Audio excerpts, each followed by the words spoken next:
Welcome back to Aligned by Design, the podcast where we explore what it really means to live in alignment with who you are.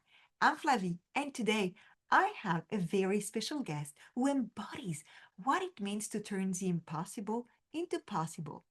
Mari Bonnemaison is an 8-time Emmy Award-winning filmmaker who has interviewed some of the most influential people of our time, from Hillary Clinton to Maya Angelou, from the grandson of Nelson Mandela to the former Pakistani Prime Minister Benazir Bhutto. But what fascinates me most about Mary is not just her incredible achievements, it's her journey.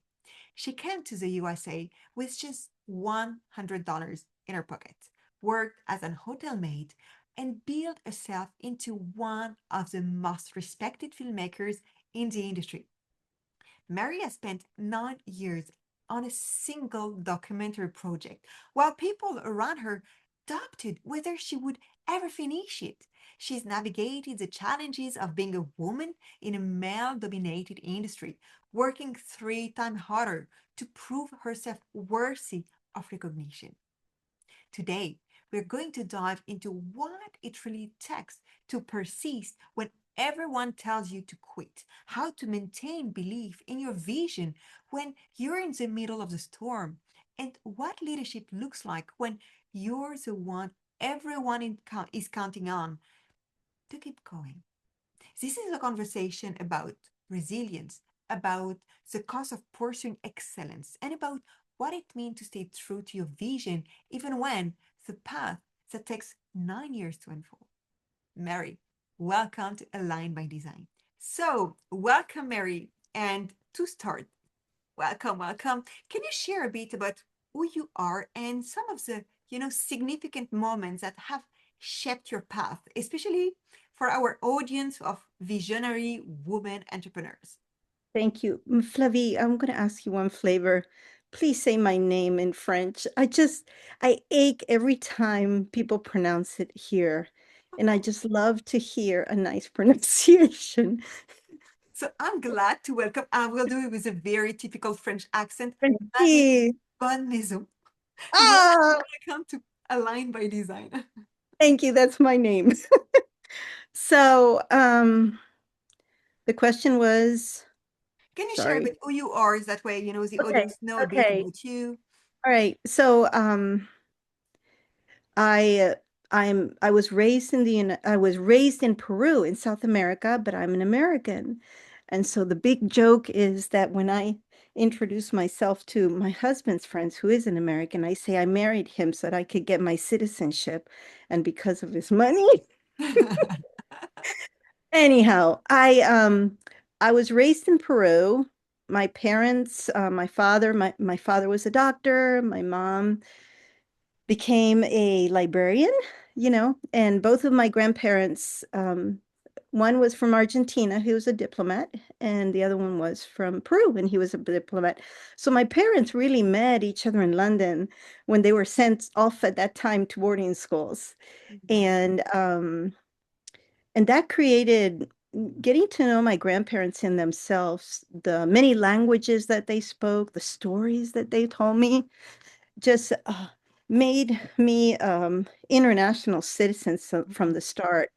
And that's what I wanted my daughters. I wanted to share that love of the world.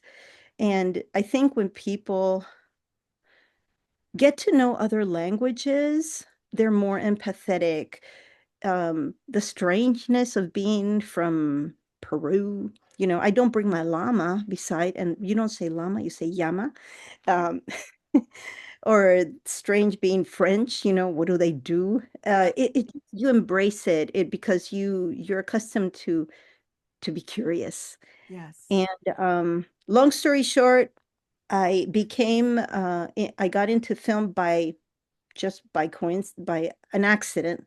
My best friend Vivi, who was at the time an anchor, she invited me. She said, we need a reporter that's going to do a special on the First Lady. There was a new presidency, and that's how I got into being a reporter. I started as being on air. in Mm, Peru in Spanish. And then when somebody asked me to marry them, I got scared and I escaped. I didn't want to be tied up. mm, mm, And so I went to the United States, and there is when I moved from being in front of the camera to be behind. mm, Married, had two children, and here I am. I've had my company for 24 years, a woman-owned, minority-owned, uh, uh, you know, film production company. mm. And I was amazed to find out that in the United States, just because you're a woman, you're a minority. Yes. Imagine if you're Latin, if you're African American. All Mm, women in business have to work 3 times harder just to be in front and be ready to be in the fight in business. mm. But I think it's not just in the US. Unfortunately, it's in many, many, many, many, many different countries. And I love what you shared that you started in Peru, you came finally with nothing to the US. And can you take us back, to a moment, where that moment fueled your determination to build, that new life? Because you started, if I'm not wrong, as a maid, and it's okay, that's not maybe the life I want. And Yes, you start finally to have a new life, a new career. And as you said, yes, especially as a woman. So, what has been some moment where you say, hmm, it's harder for me to be a woman than it would have been easier if I would have been a man? yes. So coming from Peru, really, I mean, diplomats don't make a lot of money. My dad was an orthopedic surgeon, but he really became more of a missionary. I mean, when we closed the house, there were checks inside of his books that he never cashed. So I came to the United States with $100. They would send me every month, and I had to figure out how to do that. I got grants in the university where I went in Santa Barbara. And then when I came to this area of the East Coast, I had to take the bus. I had to walk in the snow to get to work. And then I said, I have to make more money. So, I decided to be a maid. And and I thought, I was raised differently, but then I thought, no, work dignifies man, and it doesn't matter where you are and who you're from. And so that was, I didn't have money. I didn't. I was embarrassed one day. My cousin came to visit me, and he said, "You don't have a bed. You're sleeping on the floor." And it was true. And I just had a little futon, and he gave me a futon where I could sleep. Mm. And it's the kindness of other people that make you want to do better, to Mm, fight no matter how much people look down at you or you think they look down at you. So that's something that I had to learn in my life, to be self-compassionate, to love myself, to learn that I am worth it mhm. and not allow those horrible words in your head come and mess with your head because, the brain is like a wild horse Yes. and you got to pull those reins. Hmm. Yeah. Don't let them drive your life and drive everything, in fact, because it's Mhm, so easy to be caught in those mhm. in those sentences, in the thought, and after it's what is preventing you to have or the lives that you want, or just do what you're called and meant to do. Yeah. And I find your story so beautiful because it's like remembering where you are coming from, Mhm. what you had, and when you look where you are today. Yes. And to the audience that are hearing, listen to your heart. Mm, Does this remind you of, yeah, I've been hearing to these awful words in my head and it's just messed me up and I am going to, like, I talk to myself and I say, you're not going to be reasonable. The status quo nice little girl. No, no, you're going to be unreasonable. You I want to be unreasonable because by being unreasonable, you get to do things that others can't do or sure. are afraid to do. Yes. And do you have the guts to stand up Mm, and do what you're dreaming? mm, I am doing that now.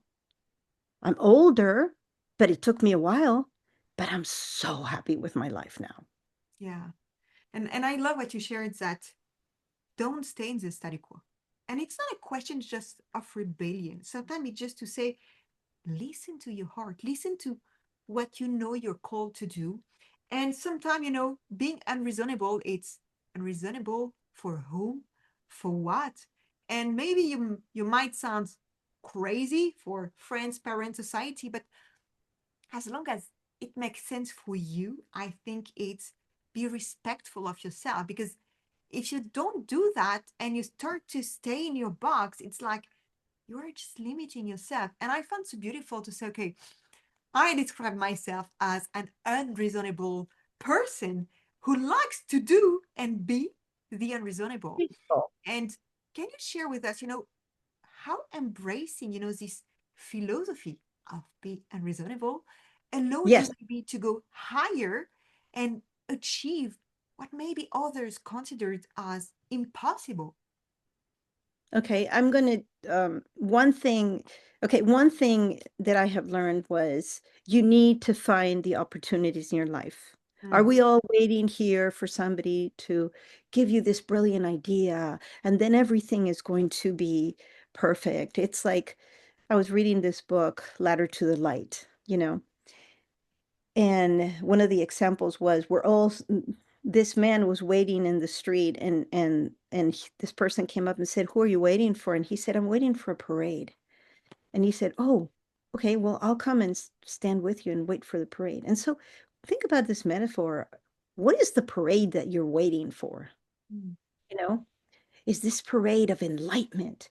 Is this parade of drive and the fuel that will take you into places you dream to go that you have never fathomed to? And it's that unanimous thing that we're all standing. Always, everybody has different ways of looking at things. But what makes a difference is, are you going to take the step mm, and go there? yes. In Like I was reading this quote from Einstein, and he said, knowledge is extremely important. We all go to the university, we all study, but really, it's just the basis. Yeah. Because from that basis, who discovered light? Mm, Who discovered this or the other? It was that knowledge, but in profound imagination mm, is what created to take you the next step. Everybody says, um, the sky is the limit. yes. I say, no, the sky is not. The stars, go to the galaxy, you Mm. know, Beyond. try to go beyond that. Believe in yourself. Yes. Try to believe. And I think, how do you believe in yourself? By just taking one step. And then you say, okay, I did that. That's pretty good. Because I kept on interrupting. I mean, do you compare yourself with other people? Do you say, oh, I From would time to like, time, how I can know because I'm teaching it. Like the only person you need to compare yourself with, it's yourself, you know. But sometimes you have, those naughty little voices in your head saying, look at her, look at what she did, or look at him, look at what he said. Why did he do it? Blah, blah, blah, blah, blah. And I would say, I'm shut just gonna look what I did 2 years ago. Oh my God, Right. I did so much. Yeah. So it's like, yeah. And I was thinking, if I don't track it, I won't be able to measure it. Mm, So I did, I believe in God. I pray, I meditate. And every day I have this book. And this is what has helped me to get to where I wanted to get. Every morning I say today's message to myself. One thing I can get excited about to do is I was saying here, Lori's project, helping her with Lori. If there's one word to describe what kind of a person you want to be, mm, someone who needs your A game, who can you help? And I write these things, and then in the afternoon I see, okay, I help this person. mm, and I love the number three, and I got these three tasks.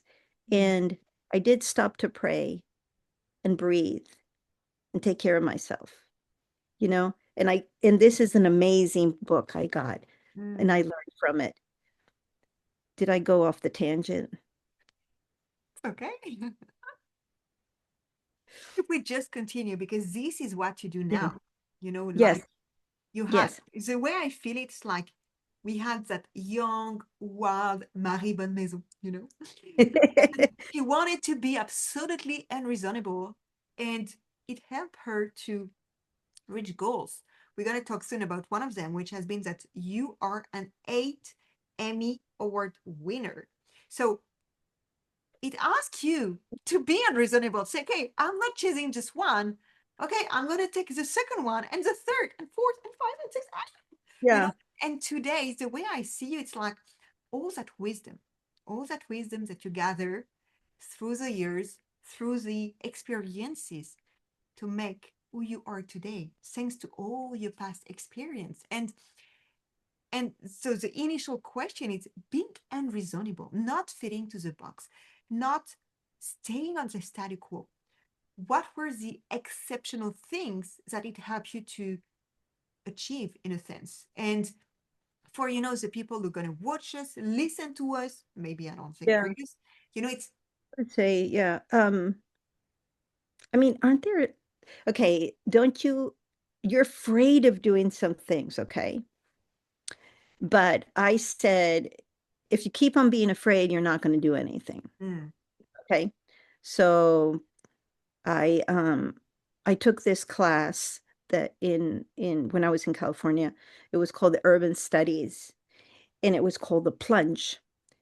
And it was going to you had to dress up like a beggar and you had to live like a beggar. And they gave you 50 cents, I don't know, $1. And they said, I got cardboards of you know, beer boxes, and I slept under the beer boxes to keep myself warm under a bridge with two of my colleagues from the university. Then the next day I learned how to go under McDonald's and get some money. But why was I doing this? I wanted to learn how other people experience life. mm, I became friends of the beggars. And at the end of this event, I went into, I don't know if it was one of these fancy stores, and I was going to buy a pair of sandals. And the lady who's in the store, she goes like this, and she says, you can't walk in like that. And at that moment, I realized, oh, I'm not Mari. I'm another person. But it was an incredible experience to step into other people's shoes mm, and live it. You know, Do you have the guts to do something physical like skydiving, scuba diving? Me too. To just when you are in the middle of a problem that you can um, handle it. be unreasonable. Unreasonable. An example. Mhm, I was doing this Blessed Unrest film and I was going, oh, I have to open it. I have to open it differently. I have to open it. And I don't know if I have hypercusis, but also I have synesthesia. And that has heightened my empathy and feelings to huge levels. I mean, you'll think it's crazy, but when I hear music, I can see colors. mhm, And so I was thinking of creatively colors and all this kind of stuff. And bang, I thought, okay, I'm going to go to Italy to Venice and I'm going to film this labyrinth. And mhm. my husband is like, what? You're crazy. Yeah. We just finished COVID. Nobody's going to let you go in, you know? And so I went there, we filmed it. It was one day. And that day I had COVID. I was so sick. But that beginning, it was like a metaphor of the twists and turns of life, Mhm, you know? It was bringing that little boy who's the protagonist coming in. And then I thought in my imagination, and this is an example as a filmmaker, how I solved a problem. I mhm, said, I'm going to start in and I'm going to close it. And at the end, this person comes out In the middle of the labyrinth, there's a gorgeous tower, and he's at the top of it playing the violin. You know, he that was his thing, being a composer and a musician.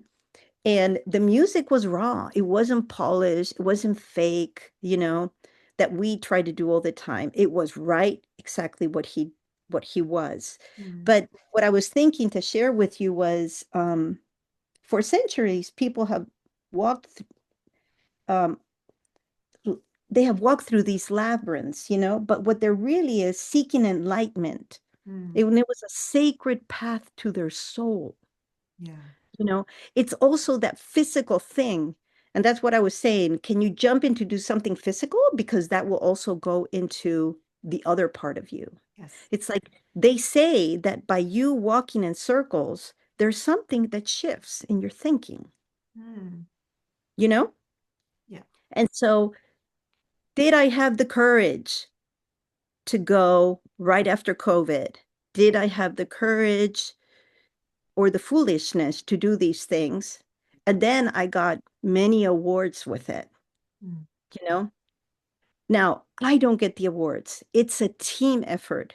There would be no one in heaven that I could do a film by myself, yeah. you know? But it is who you choose to be around you Yes. that So can true. feed that creativity, that wisdom, that knowledge. I'm the head of the company, but I could never do great things that the graphic or the editors do.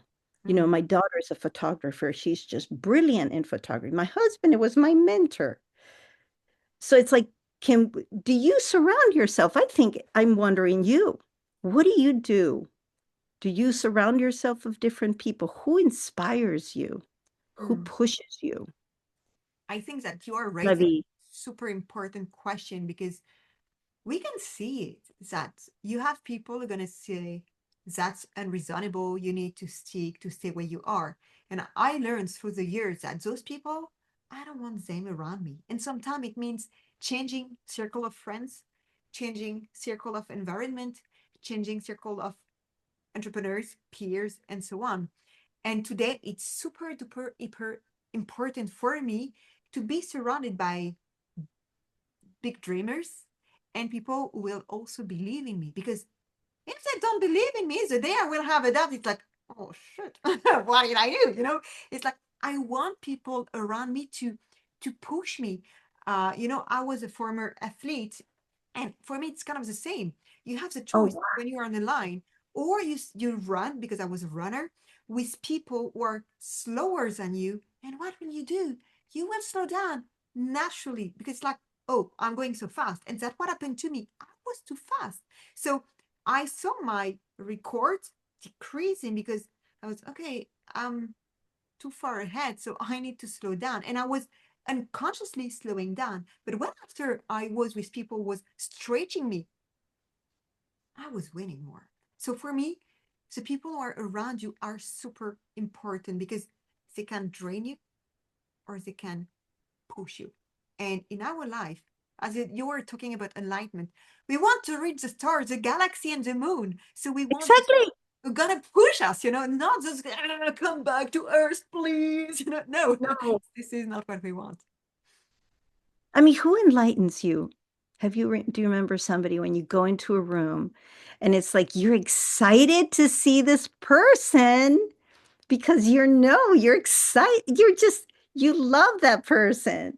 You admire that person I have a hard time with admiration. It's like or it's good. loving. I don't know, Yeah, excited. well, that's a good question. And I think there are many people, that I say, okay, they might be in a sense inspiration for what they have done. Like clearly when I see Tony Robbins that I didn't know 3 years ago, and I discovered that big guy, who is he? And I had a mentor of mine said, Flavie, you need to watch it. I have no time, to spend 2 hours binging Netflix. Yeah. And after I was, I want to do something with that guy. And it bring me to an environment. That's how I met Dean, because I didn't know Dean Graziosi. And for me, it opened something that was possible for me. And it was, oh, and when you look to the all the people that are surrounded by, even when I'm looking to John Cheplack and I look at that guy and I was, when you see where he's coming from, where he is today, for me, it's like that guy is truly an inspiration. Because for me, it's like when you're coming from somewhere very low, you lost yourself, but you had that possibility and ability, to rebuild. And now it can almost leave a complete legacy, is impacting lives, is for me, these are people that are inspiring me because it's not just about them. It's about the ripple effect. It's about the compound effect. It's about the impact and the legacy, everything that they are building. And Yeah, and it's like when you're listening to these people, you don't know what whatever there's something that they're gonna say that's gonna trigger something in you, and you're gonna go, "Click." It just brought you back into that memory. When was that? Because you said they said something and it enlightened you well, to possibly do that. if I'm looking, there is a common pattern among all the people I mentioned, and you are part of them. Most of the time is people who knew, and that's also part of my story, so that may be why I'm inspired by the direction. It's like people who in a sense lost everything and Mm, and today we can say are successful their own way. But when I'm talking about success, it's not just financially, they're not just wealthy, they're yeah. happy, they're fulfilled. And this is Mm, for me what is so important. You said mm, that you arrived in the US with $1 in the pocket. Today, you're wealthy, but you said it. Today, you're happy. And for me, this is what is the most important because you can have plenty of money, but be yeah. sad, be alone, not be fulfilled. But for me, when I see those people having nothing, sometimes having battles, for their health, for the health of their kids, and so on, and who succeeded because they had the mindset, they had that willingness, they had, that inner power. And I think that inner knowing that they were meant for something different. They had that first awareness, but they act, they decided, they commit, and they take an action. And that action is like, your unreasonable things. Say, no matter what people are gonna say, I'm gonna do it. No matter what they say, I'm gonna do it. And for me, this is really what inspired me. And when I see and hear, you spend 9 years, you spend 9 years 9 years doing 9 years. Oh gosh. doing blessed unrest. It's like Yes. a 9 months baby. It's like an N- elephant Yeah. or a world for Mm, it to come to earth. And I'm just thinking during that time, how can you just keep the boat? Like yeah. you're behind the board and say, no, I need to keep going. What it takes, to be that leader, to keep believing, keep, say, we're gonna make it even when everybody is doubting. So for me, it's really Okay. what Yeah. So, yeah, 9 years. Sometimes when I say that, I'm like, people who don't understand film could say, "What the hell did she do? Why it took so long?" Or, but you have to have an irrevocable passion to see if you have a vision and you are determined to get there no matter what. And it was believing in the message that I was giving. mm, You know, are we going to touch other people's hearts? And one thing that inspires me the most, and I see it in you, is can I bring light into other people's life? Can I inspire them or can I help them? More than that, help them. And so hope is not a plan, okay? mm, If you think about it. And I was learning these things with Tony Robbins. I have a dream, but it always was a dream. And then he was saying, okay, you talk about it, number one. You're planning it. Okay, now you're getting closer. But when you really schedule, to Nice. start working on it, that's when it's going to happen. And that's what I did. Mm, I started to write down and say, okay, I'm going to do this, no matter if it's not perfect or not. And also, it was, you're a leader. There are people that are looking in the office at you and they're thinking, is she ever going to finish this? What mhm. is wrong with her? And it's like, I couldn't say probably I was having difficulty getting money to complete this or finish that. Or also, as a human being, have you ever heard about writer's block? Well, there's a filmmaker's block. There's a block in creativity. Yeah. Is, as you say in life, shit happens. And are you going to de-shit yourself or whatever, or defuck yourself? Sorry, It's okay. to get back on the horse and Yes. leave. Yeah. It's And both it, resilience and persistence. resilience. When I asked somebody, how do you describe? They said persistent and resilient. Yeah.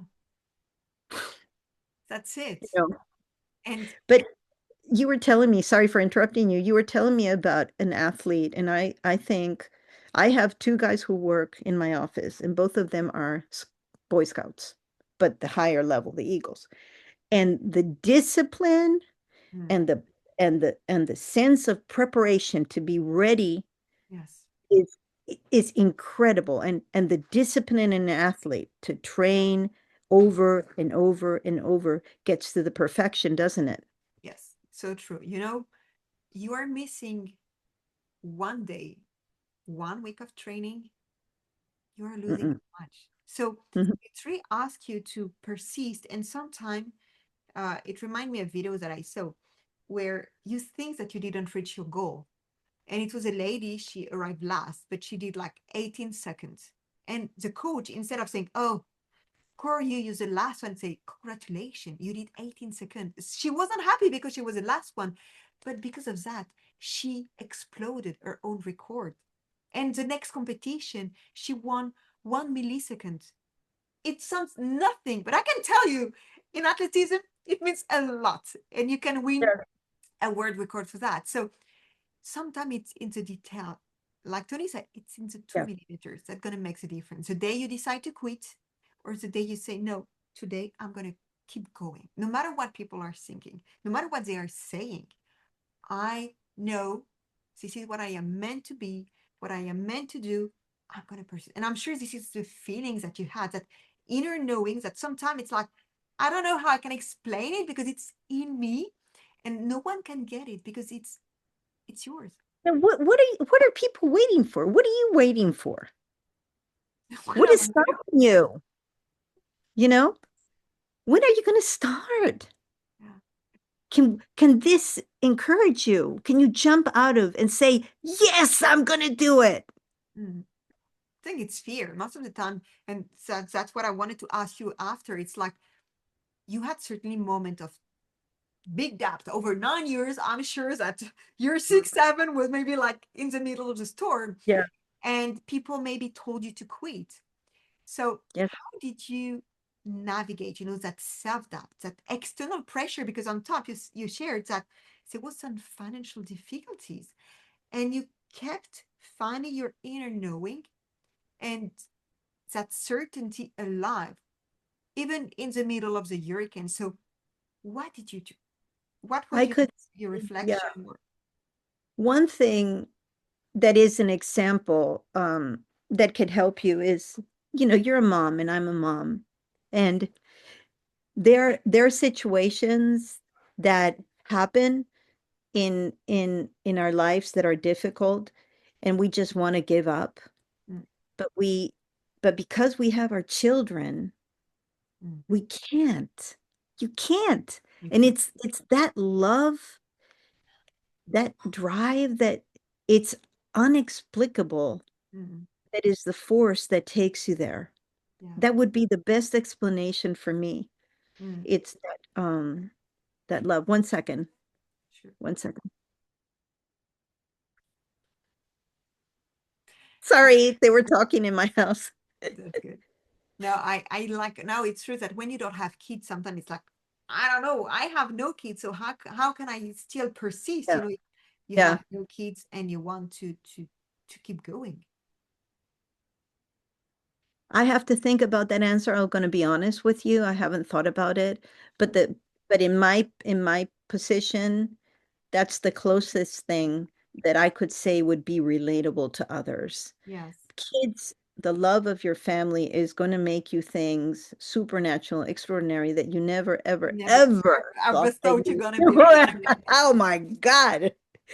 Please tell me one or two that you have done. What do you think? What I What have have you done, done? well, I think that what I've done for, well, I think, as a mom, you don't even think, you just do. Exactly. It's like I have noticed, your kid is falling down, or it's like no matter if you are getting out of your shower or in the middle of whatever you are doing, it's like the life is just stopping and you are focused on one thing, finding the solution for Mhm. whatever happened. Or sometimes you were talking about creativity. Your kid is sick or is sad. It's how can I make him change his mind? Okay, I'm gonna do this in a natural sense. I would never do that, but for my kids I can become super creative. When you have a long trip, 9-hour trip, 10-hour trip to go to Italy by car, and it's okay, I have a 1 year old and I don't want him to spend, of course, 9 hours in front of the screen, because this is not the mom I am. They have no screen in the car at all, even at home.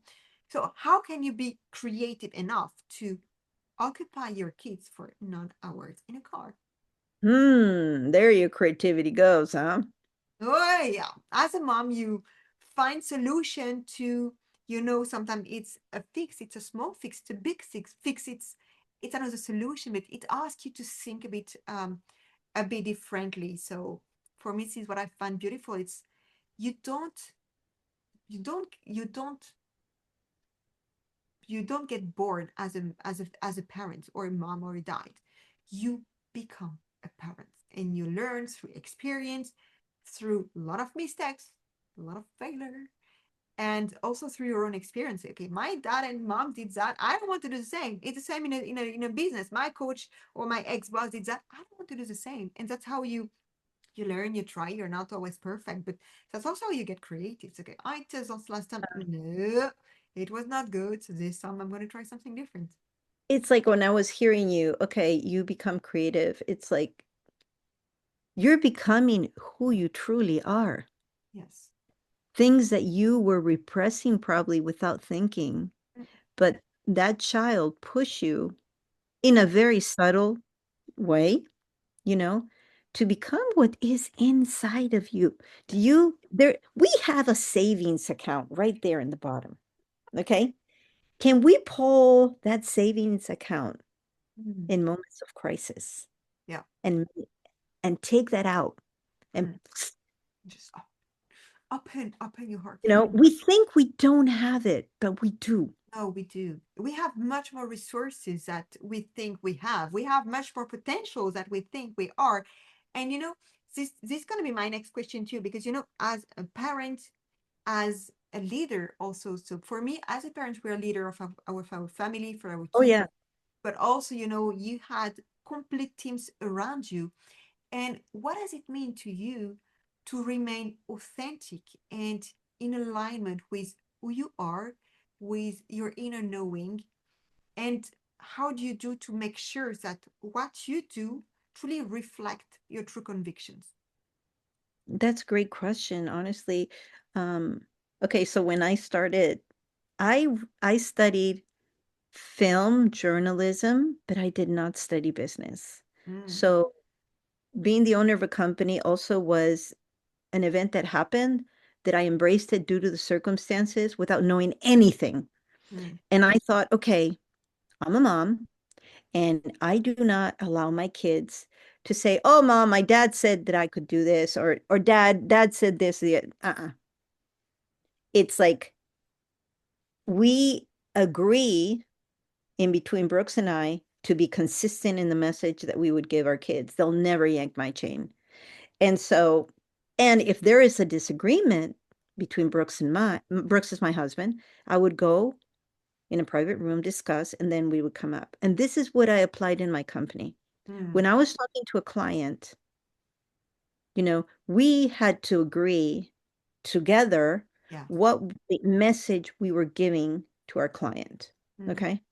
mm, And it was always the same way. So there was no contradictions, there was consistency in the message, but also they would say, well, you can do political campaigns. I've never done political campaigns. Why? Because I feel that you're lying to people mm, or you're giving them misinformation that probably politicians cannot deliver. And then there's this the huge expectation, and then you're seeing the shattered dreams given to people that mm, expected those dreams to happen. So yeah. I've never done something I don't believe in, Mm, and that is keeping me true to yeah. my values and my focus. Yeah. I try to like sister, I send you a picture of this sister who became CNN hero.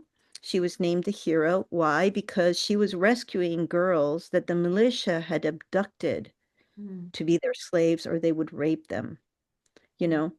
And she was doing something to help them, or that meant to me something. yeah. I also did another series that was about protecting children against pornography, and these all just come through Disney. They put Disney and you're finishing there with Mm, them, you know? mm, So those were things that I had a passion, yeah. and that's what drove me. I didn't care if, I don't know, Audi would make the next $1 million car. Who cares for me? What I Mm, was what I was interested is, could I rescue a dog or something yeah. like that? Yeah. It's both the purpose, the passion, and the meaning of what you are doing. And I think it all combined just stay to the passion and, in a sense, what you are fighting for. Yeah, It's the fact I to can have. I wanted to share something with you. I was doing this Blessed Unrest and we were going around everywhere. Geneva, Toronto, Berlin. I finished and I couldn't go because it was COVID. So finally I hit Nassau. And one of the best questions that anybody has asked me was an 8-year-old girl. Everybody would ask me these, how much did it cost? How long did it take? Da, da, da, da, da. She said, what did you learn after doing this film? I was, I had to think about that.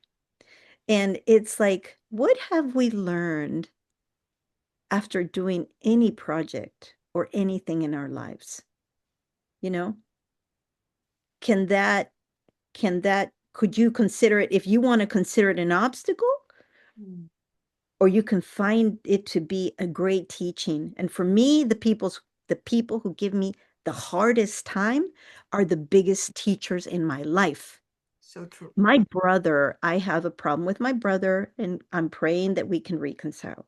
But because of this difficult that we've had, he has become my biggest teacher Mm, because he challenges me to be yeah, better. I love that. It's an incredible perspective to say that don't see others like your enemy. Sometimes you are in fight with your parents, your daughter, but say, okay, what if instead of being their enemies, they were your biggest teacher? And what did you Yeah. learn from them or from the situation? Yep. It's So always every so time he much gives me a hard time, I'm like, okay, what are you learning, Mari? yes, yes. And that's I love this because for me it's like there is no failure. There is just learning. You don't fail Mhm. because Mm. you are not the same person like when you started. So for me, it's like you started maybe 1, 2, 3 years ago, and you are looking back. It's the only comparison you can do and say, no, if today I had to do exactly the same things, I won't do the same because I learned. So I didn't fail. Failure is for the society. It's like the norm. You fail or you succeed. But what if there was no No, failing or success and just pure learning and growth? It would change so much of things and remove, all the weight. I failed. No. Oh, I learned. It changed so much. I love this. But it's also falling down. I don't know. You got to have. It would be boring sometimes if I don't have difficulties. Yeah, of I'm course, like it would be so boring if I'm we don't had a bit of I'm challenges. I'm kind of like masochist with myself sometimes, Do I self-sabotage myself all the time? Probably. So true. So true. Okay, to Yeah. wrap up, I have just a final question for you, and it's what thought or piece of advice you would offer to mainly a woman, because we know it's harder for us to get where we want to go or Yeah. what we want to achieve. And maybe, they feel sometimes unheard, misunderstood, or they're seeking just to defy the conformity and be, you know, as you shared, a bit unreasonable to or build a life, a business, or whatever they want to build by their unique purpose. What would be just a last piece of advice that you would have for them? Let me see.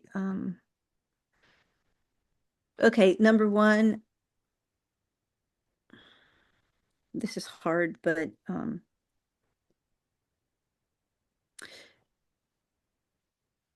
think that people are for you and not against you. Mm, When you go in a room and you're going to like I'm talking about myself, When I go into a room and I have to do a presentation or I have to talk with my team, I think that they're for me. They're not against me. mm, We're all a team. Um, and that helps us to achieve things. Number two, um, there's so many things. um, okay, the one I said, your biggest teacher is the person that gives you the hardest time. mhm, Don't think about it. Don't try to fight it. yeah, It's mirroring the problem you're having. mm. Wake up, Open your look at it, eyes. open your eyes. Why this person is always giving me a problem? Yeah, What's going on with you? You know, it probably you're having a little attitude. Probably you could change it. It mm, depends on you. yeah, Don't allow others to bother you or to do anything to you. It's as much as you allow that person to hurt you, to um, offend you, to make you feel less, it's because you allow that person to do that in your life. mm, Don't allow other people to do that. Um, Self-compassion, so important. Don't self-sabotage. I've been saying that. Um, I pray spiritually. It's the balance. There's a book called The Body Keeps Score. I don't know if you've ever heard about it. Okay. You can keep on pushing. I'm going to work. I'm going to spend all this night. Then you collapse. Why? Your body keeps score. yeah, How you think you're fooling it? But also then there's another book that says the soul keeps score. mm, How much are you going to abuse yourself, your soul, your body? Think about it. Be and be in that moment, be in that moment that you're taking care of yourself. So I don't know, probably it could be more, but if I'm being just talking to you, having a conversation, those are, you know, the main one. think of that people are for you. Yeah, Think about that people that give you the hardest times are your best teachers. mm, Self-compassion and dream, brilliant. Well, thank you so, so much, Mary. Thank you very much for I'm this. honored. Oh my gosh. Thank you so much for giving me one of your interviews. I really appreciate it. That's my pleasure. Thank you. So A much. big hug, virtual one. Spiritual one. Mary, this conversation has been extraordinary. What strikes me most is how you've shown us that there's a profound difference between hoping something will work and knowing it will, even when you can't explain that knowing to anyone else. Your 9 year journey with Blessed Unrest is not just a story about persistence, it's a masterclass in how to trust that inner voice when everything external suggests you should quit. You've shown us what it looks like to be unreasonable in the most reasonable way possible. For everyone listening who has that unexplainable knowing about their own vision, who feels unreasonable in a world that demands reasonable explanations, Mary's story is proof that sometimes the most important projects are the ones that take longer than anyone expects and cost more than anyone understands. If you want to connect with Mary or learn more about her work, I will have all the link in the show notes. Thank you so much, Mary, for sharing not just your story, but your wisdom about what it really takes to follow that inner knowing when no one else can see what you see. And to everyone listening, that unreasonable vision you're carrying, the one people tell you to abandon, Mary's journey reminds us that sometimes it's impossible, just requires someone unreasonable enough to make it inevitable. If this conversation moved you, please share it with someone who needs to hear about the power of unreasonable conviction. And don't forget to subscribe to Align by Design for more conversations about what it really takes to trust yourself when no one else will. Until next time, stay true to that inner knowing, stay aligned with your vision, and remember, being unreasonable might be the most reasonable thing you ever do.